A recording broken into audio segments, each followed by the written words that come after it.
tey nag suñ leçon du jour dañuy ñëw am li nga xamante ni mooy la décolonisation les formes de la décolonisation ñoo xam ko ci ñaari forme mooy la forme pacifique et la forme violente. kon suñ plan du cours dañuy ñëw am li nga xamante ni mooy introduction am grand 1 la décolonisation pacifique, petit 1 définition, petit 2 les causes internes à la colonie, petit 3 les causes externes à la colonie. ñu ñëw ci grand 2 bi am la décolonisation violente, petit 1 la définition de cette décolonisation,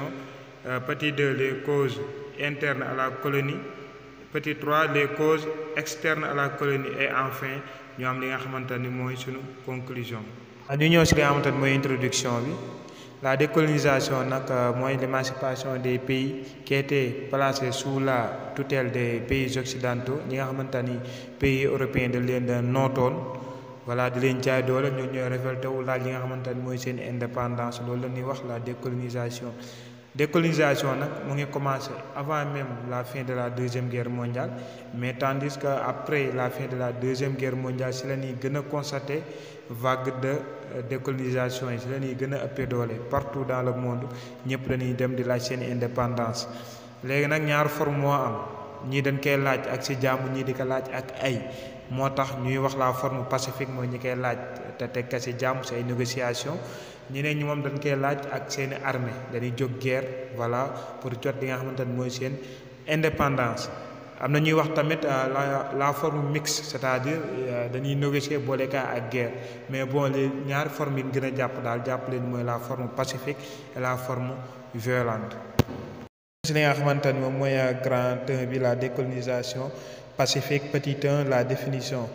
bon décolonisation pacifique nag mooy décolonisation boo xamante ni amul guerre c'est pas violente amul ay troupes yoo xamante ni dañuy jóg pour arracher li nga xamante ni mooy seen indépendance mais dañ koy def sous la voie d'une négociation c'est-à-dire ki nga xamante ni mooy métropole bi day négocier ak colonie bi daal di def ak ñoom ay accords yoo xamante ni dañ koy signer mu permettre ñu accéder à l'indépendance comme le cas du Sénégal et la France loolu mooy décolonisation pacifique. Après le petit 1 dañuy ñëw ci li nga xamante ni mooy le petit 2 les causes internes à la colonie soo ko déggee mooy causes yi nga xamante ni ci biir colonie yi la am fu ci mel ni comme Sénégal causes yi nga xamante ni ñoo waral la décolonisation pacifique. li koy waral nag lu ëpp ci causes internes yi mooy ñi nga xamante ni ñoom ñooy élites yi c'est-à-dire ñi nga xamante ni école européenne ñoom ñoo leen formé comme que su mel ni Houphouët-Boigny Léopold Sédar Senghor Gandhi Nehru voilà ñooñu ñëpp maanaam dañuy préférer li nga xamante ni moom mooy dialogue ñoom ay intellectuels lan kon duñ apprendre li nga xamante ni moom mooy ay armes pour dem à la guerre ñoom li ñuy def mooy di négocier ak colonisateur bi xel la ñuy jaayante colonisateur bi ba obtenir li nga xamante ni mooy seen indépendance d'une manière générale loolu mooy cause interne de la décolonisation pacifique. ginnaaw bi loolu dañuy ñëw ci li nga xamante ni mooy petit 3 bi les causes externes à la colonie c'est-à-dire soo déggee cause externe à la colonie mooy cause yi nga xamante ni dafa am en dehors des colonies mooy cause yi nga xamante ni tey moo poussé li nga xamante ni mooy européen ñu négocier ak pays yi nga xamante ni ñoom lañ colonisé woon. ku ci mel ni Angleterre moom ñëpp xam na ni dafa amoon défaite au 18e siècle lors de la guerre d'indépendance des États-Unis moom foofu dafa amoon défaite bu rëy rëy ba taxoon na loolu moo ko conscientiser ba tax mu négocier ak li nga xamante ni moom mooy ay colonies pour bañ a amaat beneen défaite parce que xam na ni face à un peuple bien déterminé boo xamante ni dafay laaj indépendance am seen défaite c'est comment dire seen défaite du mën a ñàkk donc moo tax pour ñu éviter amaat yeneen défaite moo waral ñu négocier ak réew yi nga xamante ni ñoom ñoo nekkoon sous leur tutelle.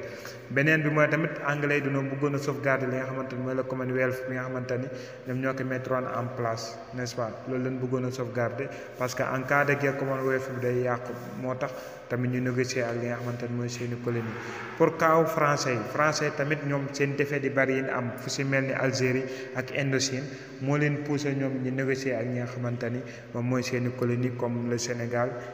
la Côte d'Ivoire le Mali et d'autres pays aussi voilà loolu mooy li nga xamante ni mooy les causes externes à la colonie. waaw dañuy ñëw ci li nga xamante ni moom mooy grand 2 bi mooy la décolonisation violente ñëw ci li nga xamante ni mooy petit 1 bi la définition de la décolonisation violente décolonisation violente nag mooy contraire décolonisation pacifique. Décolonisation violente pays ñoom dañuy am seen indépendance après ñu def guerre de libération nationale ñoom ak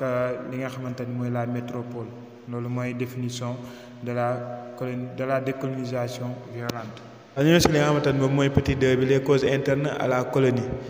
voilà mooy causes yi nga xamante ni si biir colonie yi la am te ñoom ñooy waral la décolonisation violente bi su njëkk mooy les mouvements nationalistes. ñoom mouvement nationaliste yi ñoom dañoo refusé woon lépp li nga xamante ni mooy compromis daaw ñu négocier ak li nga xamante ni mooy la métropole ñoom dañ liñ bëggoon mooy arracher seen indépendance par la force sans négociation ñoom loolu lañ bëggoon moo taxoon dañ daan nekk en guerre contre li nga xamante ni mooy la métropole d'autant plus dañ daan am soutien extérieur ko si mel ni URSS ak États-Unis dans le cadre de la guerre froide et aussi li daan waral tamit comment dirais-je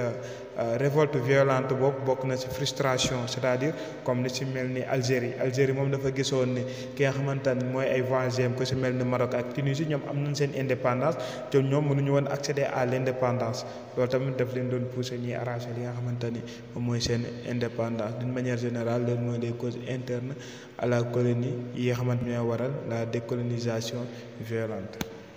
su ñëw li nga xamante ni moom mooy petit 3 bi les causes externes à la colonie moom mooy causes yi nga xamante ni tey jii moom ñooy tax population yi xamante ni tey ñoo nekkoon ci biir colonie yooyu di révolté wu mooy benn bi mooy ñoom ñi nga xamante ni ñoom ñooy européens yi dañoo jàppoon réew yi nga xamante ni ñoo nekkoon seeni colonie def leen ay zones stratégiques c'est-à-dire ay zones yi nga xamante ni ñoom leen di permettre ñoom ñu enrichir li nga xamante ni mooy seen économie. D'autant plus ki nga xamante ni moom mooy comme ku ci mel ni France moom it moom dafa bëggoon a gañewaat li nga xamante ni moom mooy sa suprématie après la défaite contre l'Allemagne moom it dafa bëggoon a montré waat boppam à travers ses colonies yooyu aussi bëggoon ñi nga xamante ni ñoom ñooy colonies yi ñu jàppale ko ci sa reconstruction économique bi mu bëggoon a def moom France looloo taxoon mu lànk ni nanguwul du bàyyi lii loolu nag dina pousser ñi nga xamante ni moom mooy comme sànq ni ma ko cité woon les mouvements nationalistes ñu dem en guerre contre li nga xamante ni moom mooy les États européens c'est-à-dire les colonisateurs voilà loolu mooy causes yi nga xamante ni moom mooy les causes externes. voilà ñoo li nga xamante ni mooy sunu conclusion voilà li ngeen di retenir mooy que ñaari forme de décolonisation moo am. muy la décolonisation pacifique ak décolonisation violente quoi ñaari décolonisation yooyu rek ñoo am voilà am na tamit ñuy wax décolonisation mixte mais ñaar yeen xam daal mooy ñaar yooyu voilà di leen wax ngeen abonné ci sama chaîne et di leen wax aussi ngeen partager ko et aussi de commenter parce qu'à travers vos commentaires ci la ñuy améliorer suñuy vidéo ci la ñuy fixer leçons yi nga xamante ni moom la ñuy def et voilà je vous souhaite une très bonne journée.